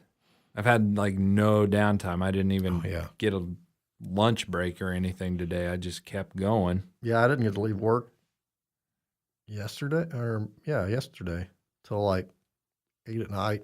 Boo. Yeah, it was total poopy. Something I was going to mention to you that I put it in my notes specifically when I saw it because it is a food product that I saw at Rural King and I had never in my life seen this before. Mm-hmm. You'll see various foods that are pickled, and that's gross as is. This is already going the right way. Yes, you can pickle all kinds of stuff, I guess. I But- like pickled pig's foot every now and then. Ugh, that's bad. This was pickled bologna. Oh, I've seen that. Why is that a thing? I don't know. Did you get some? No. The face you just made, like you were offended that Did I? Don't you ask me that. And don't you ever ask me that again. It never even crossed my mind to buy it, but maybe that would be a good idea. That's what I'm going to do. I'm going to buy some of that stuff and you're going to have to try everything pickled. Yeah, what do you really dislike food-wise? Because, Me? yeah, I don't know. I like a lot of stuff. let's make the killer combinations. The killer combinations. That means, okay, I really like cinnamon rolls, and I'm indifferent about wasabi. Now let's put them together. That'd be awful. Wasabi cinnamon roll. Oh. Or I could actually make cinnamon rolls, but instead of putting cinnamon in, I put wasabi in. Yes, let's play. We'll make it a game in the future of guess what ingredient I swapped for something else. Oh. We got to wait and do that when we have like a guest, Yes. like a Kylie Daniels or someone like that. Yeah, let's get Alex in here and be like, we're going to make you try some terrible stuff, brother. Okay. But can you guess why it's so terrible? Okay, so Alex or Kylie, if either one of you listen to this, I want to get both of you in at the same time for a show. We'll talk like normal, and then part of the way through, we're going to have what's the secret ingredient? Right in the middle of the show. Everybody know what time it is? It's time for What's That Secret Ingredient? We've swapped out something in the recipe that is making this taste very odd. Can you guess what it is? Exactly. We definitely need to do that. But like I said, we need to have like someone not us in there too. Just because, I mean, there's only so much of, we've got enough things already lined out for just nasty food things to try. That one's going to need, we're going to need other people around. I agree. Let's do it. Why are you making that sound? I like how these things pick up everything. Yeah, they really do. I was mixing a podcast for Nicole the other day, and her microphones, like the conversation was good. It was very entertaining. I enjoyed it a lot. But I made myself, because of that, I made myself almost go crazy trying to edit the clicks of her dog's paws. Yeah. It was all the in-betweens, and it just kept bleeding through. Everything bled through. If I had a zipper right now, I'd zip it up and down just to show how that bleeds. You got a zipper on your pants? Yeah. Do it.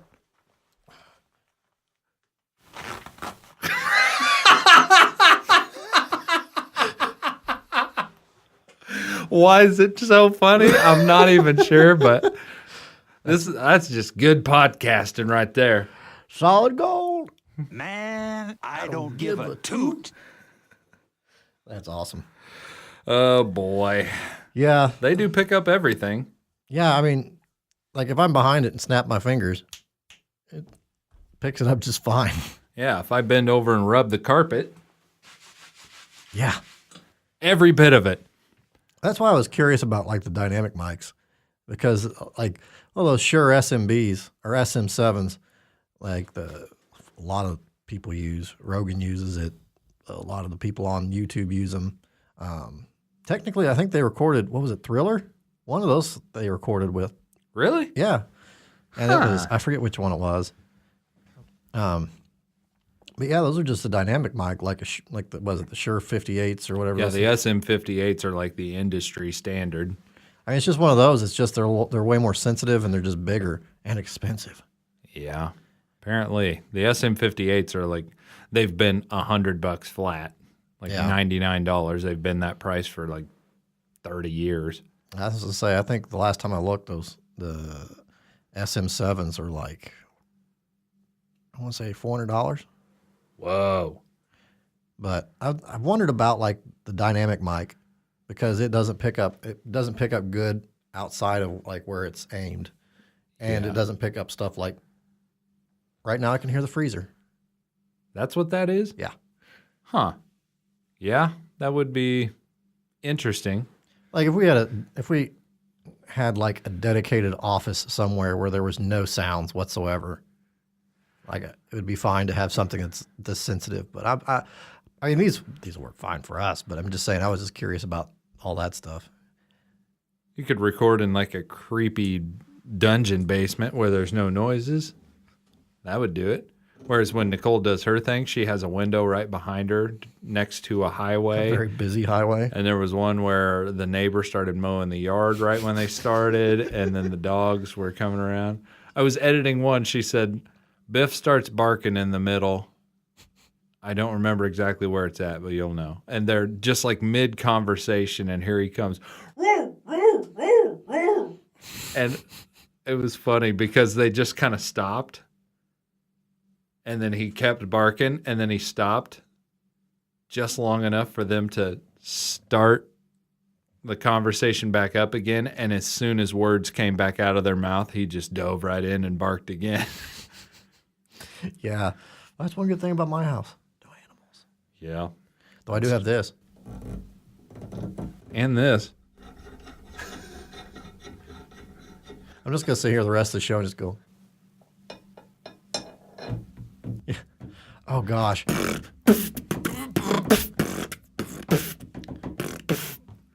Yeah, that's like That's a thing that they like in radio and whatnot, where if you have people on that aren't used to being on a microphone, you have to like train them before the show because they'll be sitting there talking, I'm having a good time, and it's like you can't drum your fingers on the table. Why? That's why. Listen back to it and then see if you know the answer. Yeah. Well, it's funny too because if you watch any of the how-to podcast type videos I watched them just out of curiosity to see if there's any good tips or anything, and most of them is just stuff like that, which I guess people don't think about. But I feel like you get about 2 minutes into a show and you realize, wow, I can hear this through my headphones. Yeah. Put your hands in your pockets. Don't move them until it's over. Unless you put them in your pockets like this, and then you just move them up the whole time. What's that noise? I think he's got scabies. Yeah. Are you itchy or? Yep. Here you go. Wow. Oh, that sound. It may as well sound like this. Oh, God. That's the sound of being itchy. Just, that's the sound of like falling in nettles or something. Oh. That's what you should do on your little board there. You should record a bunch of just odd noises. Like one of them, you just hit the button. It's just Odd noises like this? pretty much.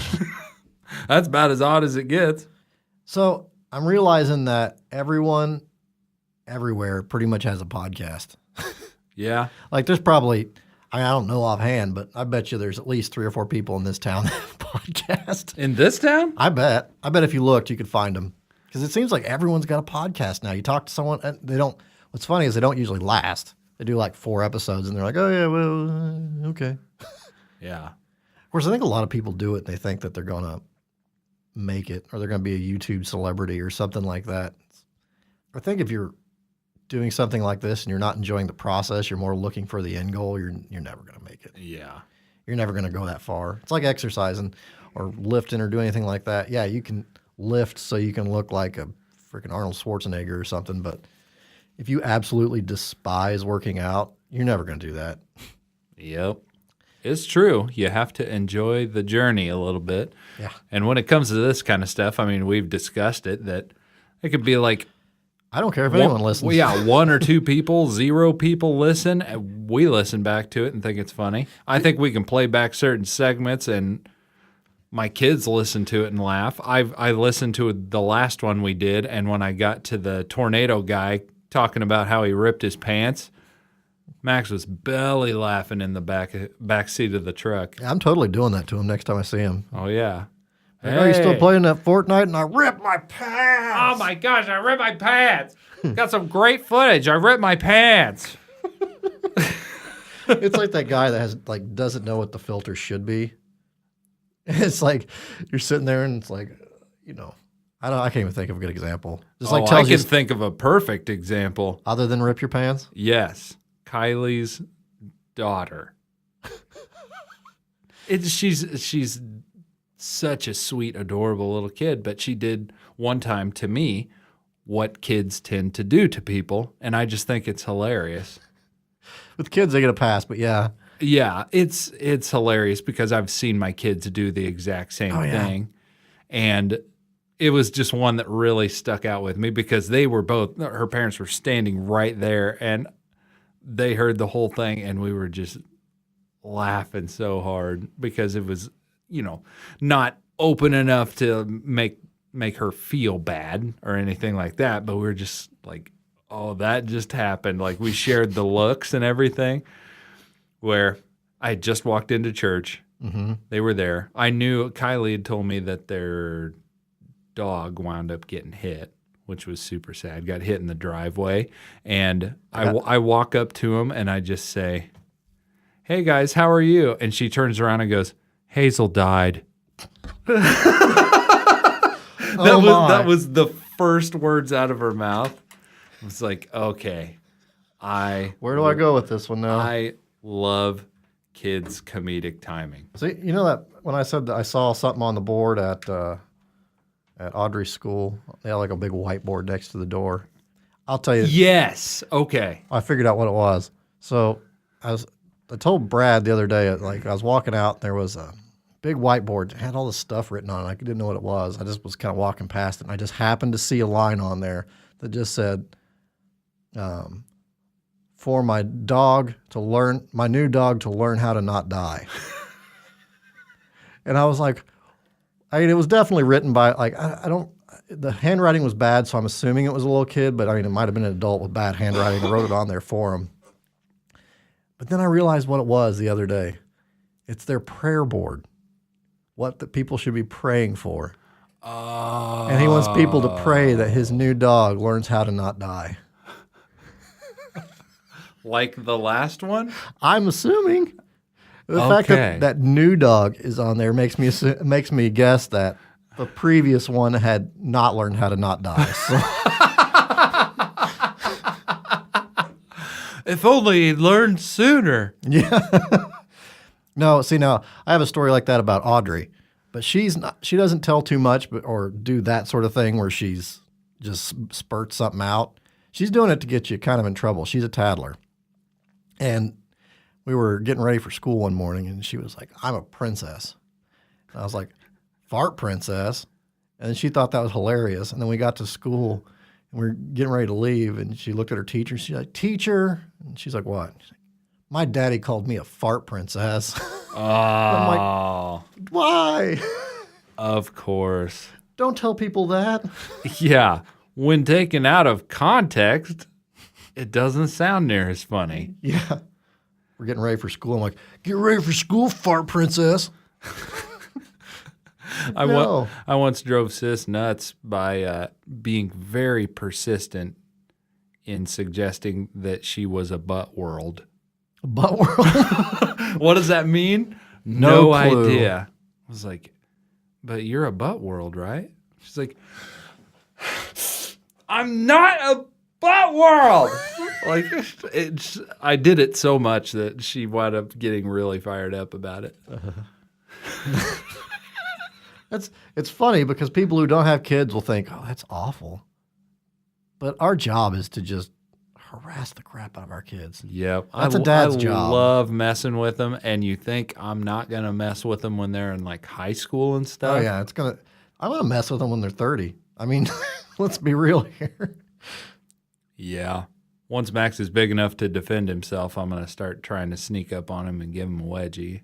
Oh, gosh. See if he can stop me. And I realize turnabout will be fair play there, and he'll probably give me a wedgie at some point. You'll be 7 years old. You can't do anything about it. And I will deserve it. Yep, you'll deserve every bit of it. Do you know what Evan calls a wedgie? What? A veggie wedgie. A veggie wedgie? Yeah. Why is that? I have no clue. I think just because it rhymes. But then, one time I've given him a wedgie a couple times, just like little ones, Yeah, not you picking don't him up by his underwear or anything like that. Yeah, you don't like his underwear will be destroy like hanging out of his pants, and he's like, and they'll be like, "Oh no, veggie wedgie." And one time I did that, and he was like, "Oh, veggie wedgie, my veggies." My veggies. Oh, that's good. Well, Evan's hilarious though. He's got some good ones. Like Audrey's funny, like obvious funny because she's just everything comes out. Oh my gosh, does it ever? But Evan has great one-liners, and he lines up some pretty good ones, like that one. I'm pretty sure he was like waiting for that one to come up. Like, I've got it now because he's got a good memory, so he'll remember that stuff. He'll be like, "Next time I get a wedgie, I'm gonna say, 'Ouch, my veggies.'" Yep. Dad laughed really hard at that one, so it's going into the vault. Yeah, it's going in the rotation. There you go. Did I ever tell you my... I'm so proud of it, too. Oh, well, yeah, you should be. Did I ever tell you my church camp wedgie stories? No. Oh, dude. Okay. We went to this church camp. We had to have been like junior high age or something like that. And I got put in a cabin with like my brother and a whole bunch of his buddies and all this. It was all people I knew from like FBCA. Mm-hmm. We get in there and we decide the cabin initiation for being in there is a wedgie, and not just any wedgie. Is it the atomic one where you tear the underwear? I think so. I don't remember which one goes over your head, which one rips the underwear, but that was the goal. Wedgie until it rips. Then you can be part of the cabin brotherhood. That's fantastic. Very first day. So we get in there. One kid is wearing flannel boxer shorts. Oh, that sounds awful.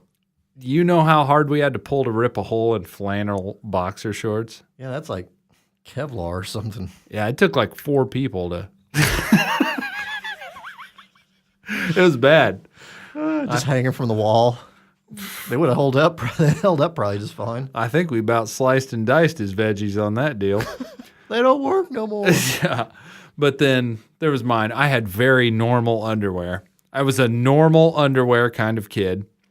And they were in decent enough shape.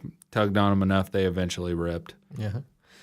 And, you know, my brother was like enough of a, I don't know, he was kind of like a kung fu type person when it came to people trying to give him a wedgie, where he avoided it. I honestly don't remember if we got him or not, but I remember there was one other kid in the rotation. We're like, uh-oh, your turn. And we come after him. He's like, no, no, no. They grab his underwear, the actual cloth of the underwear and the elastic waistband. They like come apart immediately with the first tug, strings going everywhere. It's like these things were so thin and worn down that they were just ready to come apart at any moment. So it took like the lightest little tug and they just disintegrated in our hands. No, don't break those. Mom got them at the thrift store. Yeah. You're wearing used underwear, then I don't know what to do with that information. Oh, they always creeped me out. Like you go to a thrift store and there'd be like one big cardboard box of nothing but like jock straps and underwear. And it's like, who buys that here? Like how much is underwear that you need to buy someone else's? Yeah. I would rather save my money and have my own underwear. Like I get jeans. Like they're broken in. You know, it's like $5 a pair, $2 a pair, something like that. And buying new ones, it's like $30 to $50 a new pair, and you're getting them. I get that. Or a shirt, like a dress shirt or something. But underwear or socks, either one. But underwear, like that's on people's stuff. I mean, people you don't know stuff. Yeah. I'd pass on that one. Yeah, hard pass. Thank you. Yeah, and the jock straps and stuff. That's even worse. That's like sweaty. That's like all the time. Yeah, it's like it's permanently with their scent. Like no, ew. No matter how much you wash, the prior owner is going to be with you for eternity. Oh my God, no, I'll pass on that. No, yeah, I don't know if you could pay me enough to wear secondhand underwear unless it was full-blown state of emergency. Yeah. I'm at school and I just pooped my pants and I need something. Yeah. Then find whatever you can get. Yeah. I don't know. Yeah, if there's like a box in the locker room or something, it's like, I just crap my pants. It's like, I know there's some underwear back there in the lost and found. I'm going to get them. Yep. I had this pair of black underwear and it was just like an old pair of Hanes briefs or something. Yeah. But it had gotten like a little bleach on it somehow that was like diluted, and it didn't like turn it white, but it turned it kind of that purplish. It turned it like a brownish orangish or something like that, you know? Mm-hmm. But it was leaning more towards the brown. Whatever the mixture was, it basically just looked like I had brown underwear. But it was brown all the way around. I was like, it's a uniform. I mean, it's genius. You're incognito. No one will know. Guaranteed skid mark proof underwear. It's just got to be brown to begin with. Yeah. It's like it's just different shades at that point. Exactly. I mean, no one's going to notice. You have to get in there and look. Well, I was wearing those and I went into the locker room after PE and I changed my clothes. And one of the other kids are just like, he's wearing brown underwear. Like that's literally all it was said. And some of the other kids were just like, huh. Then it was dropped. Yeah. But I was like, oh no. I am wearing brown underwear. It didn't occur to me until that point. I mean, that's when it's dangerous too, because like if you knew they were brown, you put them on, and you're like, I'm gonna get something over these, and you get there and someone says that, then you can be like, oh, you know, and like kind of roll with it. But if someone catches you off guard, the first you have that like scared animal like instinct where you're like, oh no, they're gonna destroy me. See, my first reaction now as an adult, now that I'm more Doo-doo pants Brad. I'm more secure. He's got brown underwear. I just turn a wink at him and say, they weren't brown at the start of the day. Yeah. But they sure are now. Turn around and be like, you too. You too? What? You're so confused. Yeah, that's a comeback right there. That's the goal of a comeback, right? Just confuse the crap out of people. Yeah. You got brown underwear. No, you got brown underwear. Then just walk away. What? And just leave. You're done. In the world we live in, don't we all have brown underwear? These are the days of our lives. Like sands through my underwear. Like brown in my underwear. These are the days of my life. Why didn't they make that the intro? I wish. I might actually watched it. Yeah. You know what's crazy? All those daytime soap operas have been on the air for like 40 or 50 years. Yeah, this is our 50th season, and each season has 285 episodes. You're like, what? Who do they have to like swap out writers every 2 years just so they can have fresh ideas? Right? Just kind of have like a rotation of writers. It's crazy. Did you ever, like the telenovela people, they do so many episodes. Like they go in and record episodes like 8 hours a day, every day. And they write them so quick and they're done so fast that the people don't memorize the scripts. They wear like an earpiece and they read the scripts to them while they're working. Oh, that would be confusing. Having to hear it and recite it back as you're hearing it. Mm-hmm. Oh. You should look it up. It's kind of interesting. I don't think I'd do so well with that. I couldn't, but who was it? Someone was talking about that, and like there was a lady that done a ton of those, and then she had to do something for TV, and they were like reading her what she was like, what was going on, and she was having no issue, and they couldn't figure out why she did it so well off the beginning, and they found out that that's why. She was telenovela. Yeah, because that's how they do it. I mean, they're in their recording. You can't memorize a script that quick. Yeah, that's kooky. Hey, I bet it's like learning the drums or something. Once you learn how to get things working independent, it's not that big a deal. It's just it takes the learning curve at the beginning is just drastic. Yeah, but once you got it, you got it. You can ride a bike forever. Yeah. Well, I mean, think about it. It's like I can't get everything moving separate. I can't get my brain moving separate like that. It's hard. It's hard stuff. Whereas I've been doing it since I was like 6. Nah, I think I was like 14 or 15. Yeah, I think it was like high school or right before when you guys got your instruments. I remember that. Something like that. Then you get drums and your brother got a guitar, or your brother got drums and you got a guitar, and yeah, you end up switching like after the first year or something. Yep, I got drums, he got a guitar. We both felt like we made progress and then got interested in the other one, so we basically swapped, and I started playing guitar and he started playing drums, and then I threw bass into the mix, and then my brother started picking up piano and all this stuff. You guys did piano when we were in grade school with what's her name? Mrs. Gaunt. Yeah. She was apparently a really good teacher. Not when you're a horrible student. Yeah. Wait, you remember Caitlin Fry? Yes. She learned from Mrs. Gaunt. Oh, she was incredible. She was phenomenal. Rest in peace. Yeah. Well, and that was, I think, part of her issues with that was she was really good for here, and then she got to like music school where people were also that good. I think she had issues with that. Oh, I see. She was phenomenal, though. Like, she was one of the best musicians I've ever known. Yeah, she was extremely talented. I remember like one of the first times I went over to her house, I like thoroughly impressed her because, she's good at that. And I know like the first bit of Moonlight Sonata on the piano, like that was, when I was taking lessons, I got almost to that point and then quit. Yeah. And so like I went over there and I was like, yeah, I used to play piano a little bit. She's like, oh really? And I was like, yeah. She's like, well, show me what you know. And I think she was expecting me like, do do do do do do do do do, you know, Beep, beep, beep. I sat down, it's like, yeah, and I'm like playing Moonlight Sonata. She's like, you can play that? And I'm like, yeah. I was like, that's pretty much all I can play. There you go. I get to the end, I'm like, well, I'm done. That's as far as I go. You know anything else? Nope. I do know this one. Sit down and enjoy.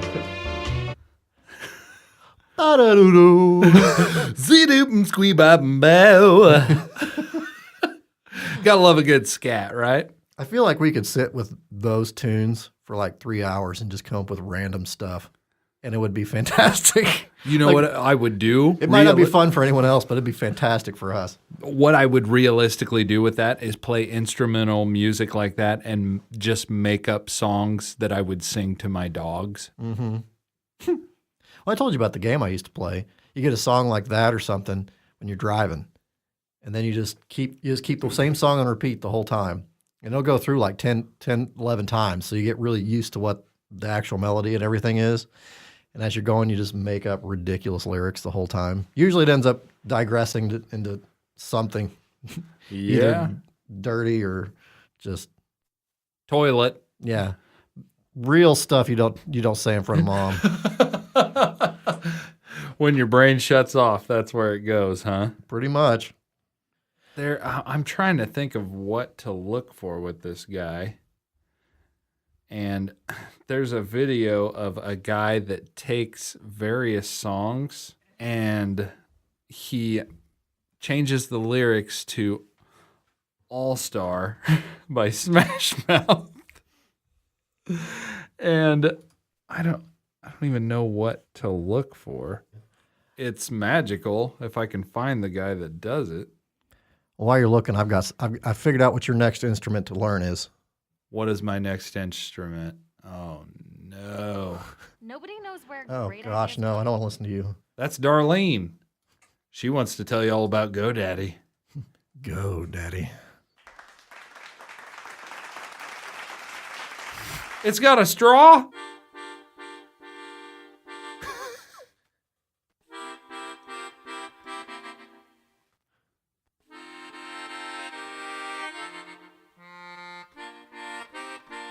Oh, he is very good, though.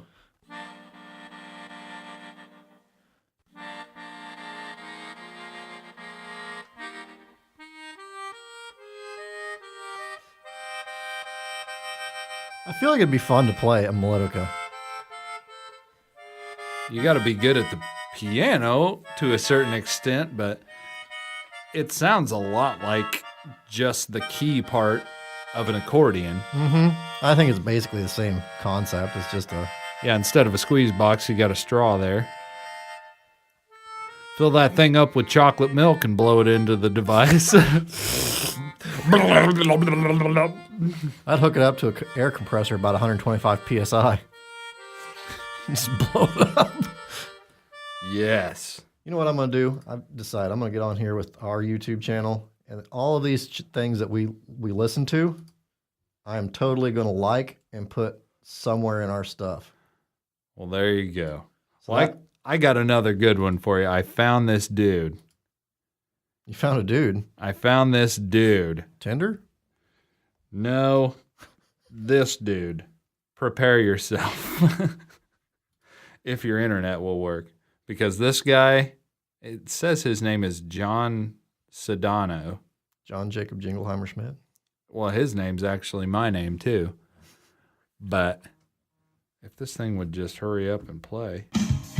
Everybody knows that song. But then what this guy does to it. And look at what this guy... Oh, gosh. That's what he looks like. That's fantastic. I mean, neck beard, great big fella in a tank top.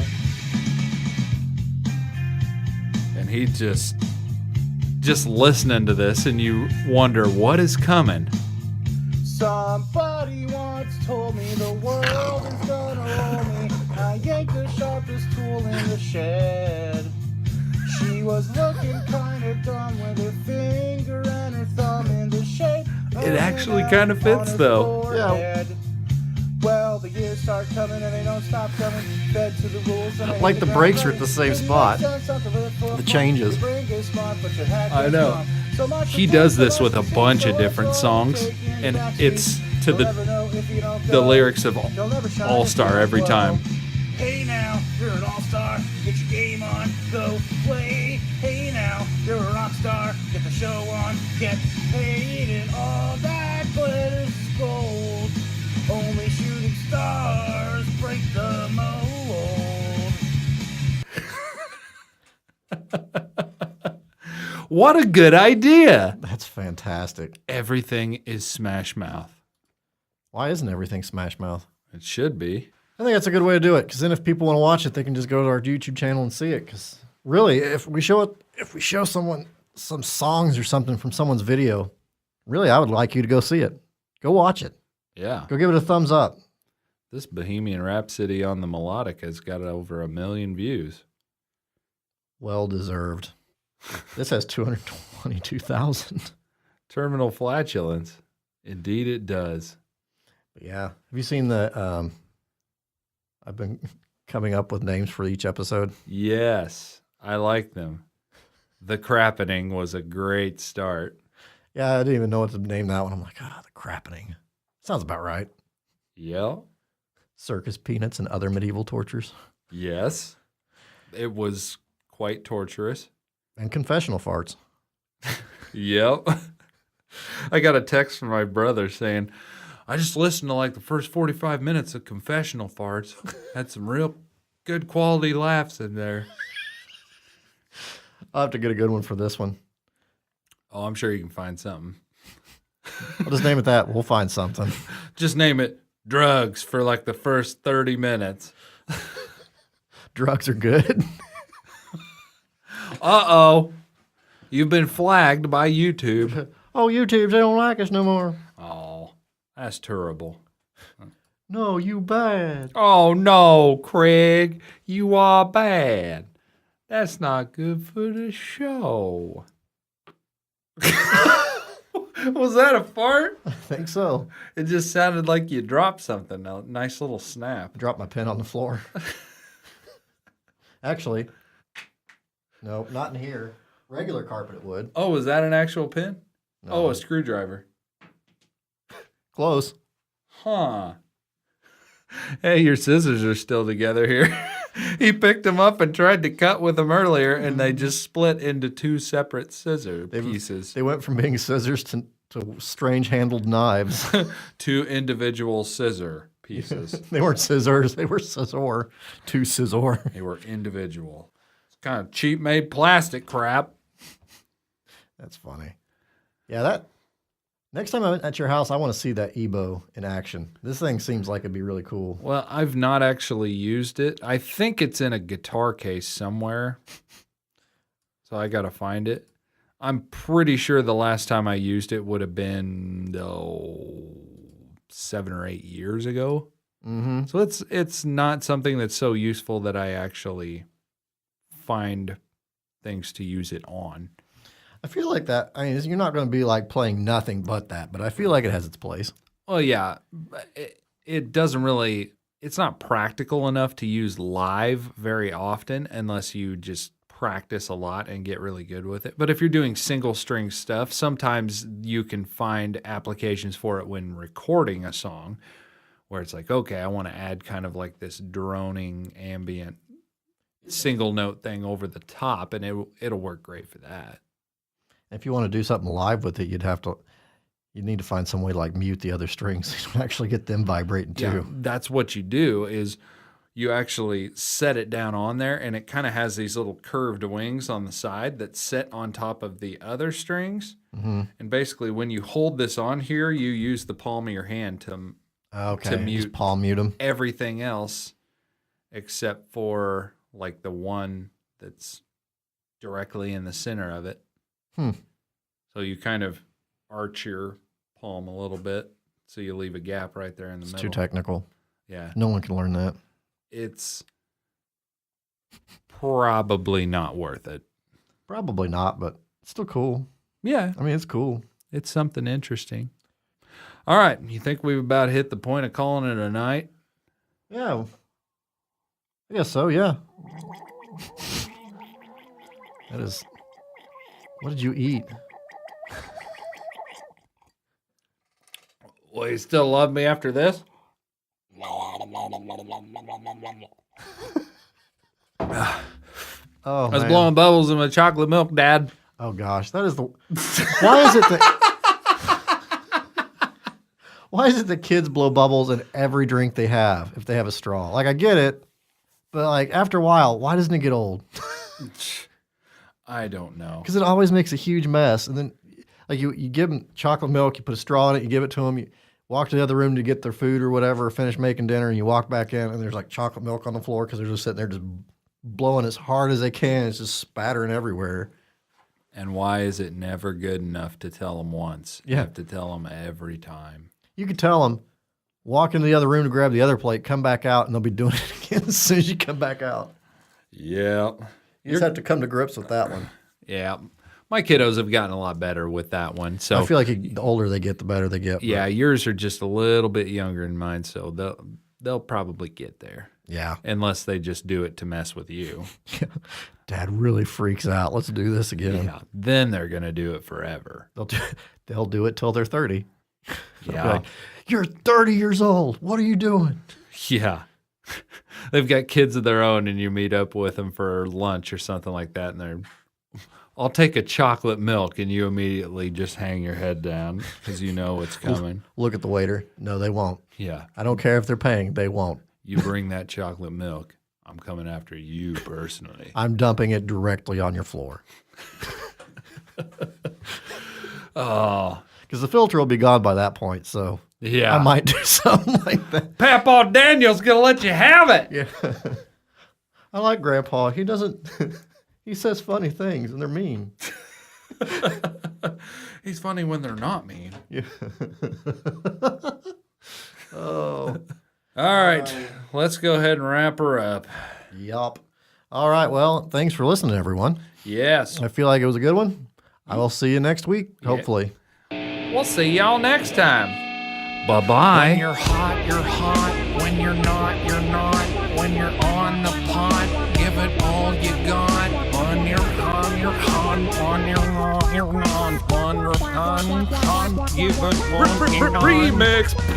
It stings on a pee. It burns on a poop when I push real hard. Things don't go that